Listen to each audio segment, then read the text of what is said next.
Hello everyone, আশা করছি তোমরা সবাই খুব খুব ভালো আছো। আর আমিও ভীষণ ভালো আছি। আজকের এই দিনটা জানো তো, আমার এই শ্বশুরবাড়ির প্রত্যেকটা মানুষের কাছে খুব একটা স্পেশাল দিন। চলো প্রথম থেকে শুরু করি।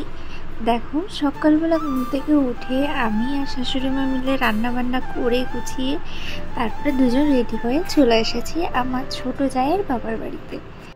আজকের দিনটা স্পেশাল কেন জানো? কারণ হচ্ছে আমার ছোট জায়ের 7 মাসের স্বাদ আজকে। তো সেই জন্য তো আমরা প্রত্যেকে ভীষণ খুশি আর খুব ভালো লাগা কাজ করছিল। আর এই দেখো, আমার শাশুড়ি মা বসে পড়েছে ওকে আশীর্বাদ করতে। পাশে যিনি ছিলেন উনি হচ্ছে আমার ছোট জায়ের মাসি। তো উনি বলে বলে দিচ্ছিল যে কিভাবে কি করতে হবে সেভাবে। এমনি আমাদের জানা আছে, কিন্তু তবুও সবাই মিলে এক জায়গায় হলে সবাই সবার মতো করে আনন্দ করে করা হয়। এবার দেখো, আমিও বসে পড়েছি। আমি প্রথমে বসতে চাইছিলাম না, তখন সবাই বলছিল দেখো তুমি তো সম্পর্কে বড়, তোমাকে তো আশীর্বাদ করতেই হবে।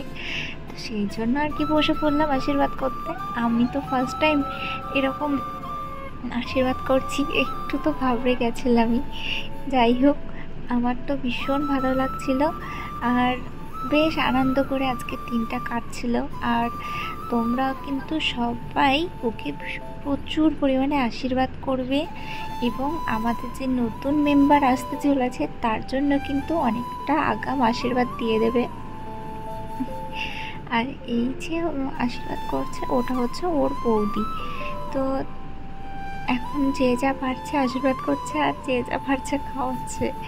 লাস্টে দেখো ভাই ওকে খাইয়ে দিচ্ছে। এখানেই ওর খাওয়া দাওয়ার পর্ব শেষ হবে। তারপরে একটা মজার রিচুয়াল আছে। এই রিচুয়ালটা না আমি যতবার দেখেছি ওই মোবাইলে দেখেছি, সোশ্যাল মিডিয়াতে। তার আগে না আমি সামনাসামনি কোনোদিন দেখিও নি, আর ওটা জানতামও না যে এটার কারণ কি। তো এখানেই প্রথম দেখলাম আর ওদের কাছে শুনছিলাম। তাই ওরাই বললো যে একটাতে প্রদীপ রাখা হয় আর একটাতে নোড়া। প্রদীপটা হয় মেয়ে আর নোড়াটা হয় ছেলে। আর যেটা তুলবে, যদি প্রদীপ তোলে তাহলে মেয়ে হবে, আর যদি নোড়া তোলে তাহলে ছেলে হবে। এটা আর কি সবাই মিলে মজা করে রিচুয়ালটা করে। আদতে সত্যি হয় কিনা কোনো ঠিক ঠিকানা নেই। সবাই মিলে এই রিচুয়ালটার মধ্যে অনেক আনন্দ হয়, তো সেই জন্য আর কি। যাই হোক, এই ব্যাপারটা তোমরাও অনেকেই জেনে থাকবে আর অনেকেই এই বিষয়ে জানো খুব ভালোভাবেই। আমি তো এই প্রথম জানলাম, আর তাই তোমাদের সাথেও একটু শেয়ার করছি।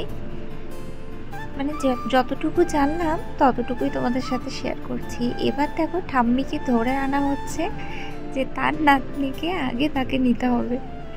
তো নাতনিকে নিয়ে নিল। যাই হোক, মজা করছি। এবার ভাইকেও দিয়ে দিল তার মেয়েকে। এবার দেখো আমরা খেতে বসে পড়েছি। তো প্রথমেই দিয়েছিল ডাল আর বাঁধাকপি আলু দিয়ে বাঁধাকপির চচ্চড়ি, যেটা খেতে তো দারুণ হয়েছিল। এমনি আমার ডাল খেতে খুব ভালো লাগে। আর তারপরে দিয়েছিল পটল আলু চিংড়ি মাছের তরকারি। আর লাস্টে দিয়েছিল ওই ওই পটলের তরকারিটা খেতে খেতেই মাছের তরকারি চলে এসেছে। আবার লাস্টে ছিল শেষ পাতে চাটনি, পাঁপড় আর মিষ্টি। আর এবারে দেখো বাড়ি চলে যেতে হবে। খাওয়া দাওয়া হয়ে গেছিলো, হয়ে যাওয়ার পর কিছুক্ষণ বসেছিলাম। এবার বাড়ি চলে যাবো। ওই 4:30-5টা বেজে গেছে। সকালবেলা প্রায় 10:30-11টার দিকে গেছিলাম। এবার বাড়িতে চলে যাচ্ছি, কারণ বাড়িতে গিয়ে আবার টিউশন পড়াতে হবে, ওরাও আবার পড়তে চলে আসবে, সেই জন্য আর কি। ভিডিওটা তাহলে আজকে এখানেই শেষ করছি। তোমরা সবাই খুব খুব ভালো থেকো, সুস্থ থেকো। সবাইকে টাটা আর খুব ভালোবাসা।